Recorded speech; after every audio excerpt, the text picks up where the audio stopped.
I've already stated my priorities. Now it's for the CM. I think you should talk to the CM. I've already said that the government has to run in a clean and transparent way, and we are here to deliver and not seek for personal glory and positions. You have a team of experienced administrative people and a young team. What do you expect from them? I expect them to perform because eventually what matters most is performance. The time for elections is over. Now the time has come for us to perform, and our work will speak for ourselves. Which are the sectors your priority sectors? Education, health, land revenue, water, sanitation. So these are key areas because development has been lagging behind in these specific sectors.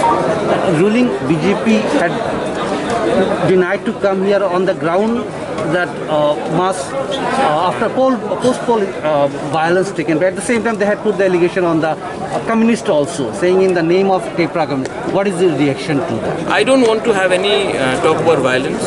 The idea is that the elections are over and this culture of post-poll violence is there in West Bengal, Tripura and Kerala.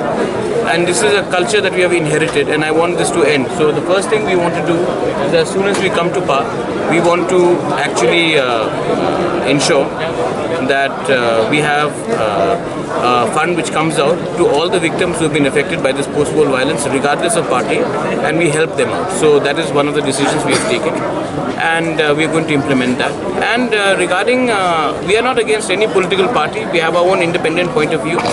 We have friends in all sides and we are against no one. We have our own agenda and we want to carry an agenda. We don't want to be caught in a fight between left and right. We want to go the way we think it's right for us. Thank you. So you had promised that once the council is formed, white paper will be released. By when can we expect the same? So the meeting will take place. Today is the EM has, I think we'll have to constitute a thing and we will come out with the white paper because the people need to know how much money is coming in and where the money is being spent on. Thank you. Thank you.